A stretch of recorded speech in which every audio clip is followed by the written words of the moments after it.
باپ کے ساتھ بھلائی کرتے رہو، اگر ان میں سے ایک یا دونوں تمہارے سامنے بڑھاپے کو پہنچ جائیں تو ان کو اف تک نہ کہنا اور نہ انہیں جھڑکنا، اور ان سے بات ادب کے ساتھ کرنا، اور عجز و نیاز سے ان کے آگے جھکے رہو اور ان کے حق میں دعا کرو کہ اے پروردگار، جیسا انہوں نے مجھے بچپن میں شفقت سے پرورش کیا ہے تو بھی ان کے حال پر رحمت فرما، جو کچھ تمہارے دلوں میں ہے تمہارا پروردگار اس سے بخوبی واقف ہے، اگر تم نیک ہوگے تو وہ رجوع لانے والوں کو بخش دینے والا ہے۔ اور رشتہ داروں اور محتاجوں اور مسافروں کو ان کا حق ادا کرو، اور فضول خرچی سے مال نہ اڑاؤ کہ فضول خرچی کرنے والے تو شیطان کے بھائی ہیں، اور شیطان اپنے پروردگار کی نعمتوں کا کفران کرنے والا یعنی ناشکرا ہے۔ اور اگر تم اپنے پروردگار کی رحمت یعنی فراخ دستی کے انتظار میں جس کی تمہیں امید ہو ان مستحقین کی طرف توجہ نہ کر سکو تو ان سے نرمی سے بات کہہ دیا کرو،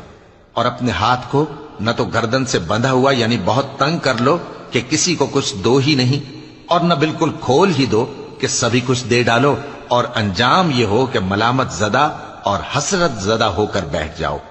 بے شک تمہارا پروردگار جس کی روزی چاہتا ہے فراخ کر دیتا ہے، اور جس کی روزی چاہتا ہے تنگ کر دیتا ہے، وہ اپنے بندوں سے خبردار ہے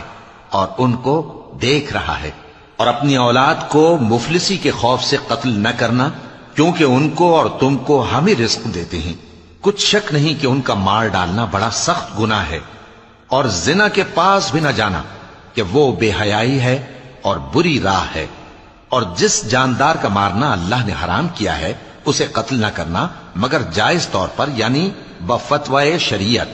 اور جو شخص ظلم سے قتل کیا جائے ہم نے اس کے وارث کو اختیار دیا ہے کہ ظالم قاتل سے بدلہ لے، تو اس کو چاہیے کہ قتل کے قصاص میں زیادتی نہ کرے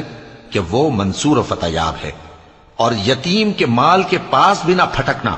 مگر ایسے طریق سے کہ بہت بہتر ہو، یہاں تک کہ وہ جوانی کو پہنچ جائے۔ اور عہد کو پورا کرو کہ عہد کے بارے میں ضرور پرسش ہوگی، اور جب کوئی چیز ناپ کر دینے لگو تو پیمانہ پورا بھرا کرو، اور جب تول کر دو تو ترازو سیدھی رکھ کر تولا کرو، یہ بہت اچھی بات اور انجام کے لحاظ سے بھی بہت بہتر ہے۔ اور اے بندے، جس چیز کا تجھے علم نہیں اس کے پیچھے نہ پڑ کہ کان اور آنکھ اور دل ان سب اعضاء کے بارے میں ضرور باس پرس ہوگی۔ اور زمین پر اکڑ کر اور تن کر مت چل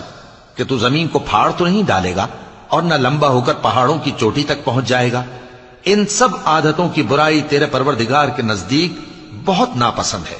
اے پیغمبر،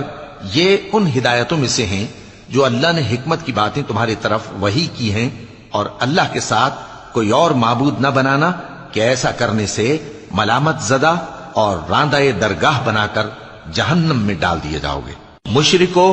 کیا تمہارے پروردگار نے تم کو تو لڑکے دیے اور اپنے لیے فرشتوں کو بیٹیاں بنایا؟ کچھ شک نہیں کہ یہ تم بڑی نامعقول بات کہتے ہو، اور ہم نے اس قرآن میں طرح طرح کی باتیں بیان کی ہیں تاکہ لوگ نصیحت حاصل کریں،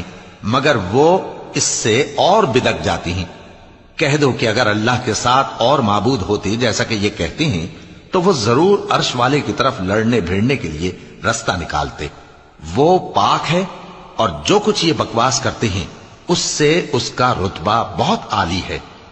ساتوں آسمان اور زمین اور جو لوگ ان میں ہیں سب اسی کی تسبیح کرتے ہیں، اور مخلوقات میں سے کوئی چیز نہیں مگر اس کی تعریف کے ساتھ تسبیح کرتی ہے، لیکن تم ان کی تسبیح کو نہیں سمجھتے۔ بے شک وہ بردبار ہے، غفار ہے۔ اور اے نبی، جب تم قرآن پڑھا کرتے ہو تو ہم تم میں اور ان لوگوں میں جو آخرت پر ایمان نہیں رکھتے چھپا ہوا پردہ یعنی حجاب ڈال دیتے ہیں، اور ان کے دلوں پر بھی پردے ڈال دیتے ہیں کہ اسے سمجھ نہ سکیں، اور ان کے کانوں میں ثقل پیدا کر دیتے ہیں۔ اور جب تم قرآن میں اپنے پروردگار یکتا کا ذکر کرتے ہو تو وہ لوگ بدک جاتے ہیں اور پیٹ پھیر کر چل دیتے ہیں۔ یہ لوگ جب تمہاری طرف کان لگاتے ہیں تو جس نیت سے یہ سنتے ہیں ہم اسے خوب جانتے ہیں، اور جب یہ سرگوشیاں کرتے ہیں یعنی جب ظالم کہتے ہیں کہ تم تو ایک ایسے شخص کی پیروی کرتے ہو جس پر جادو کیا گیا ہے، دیکھو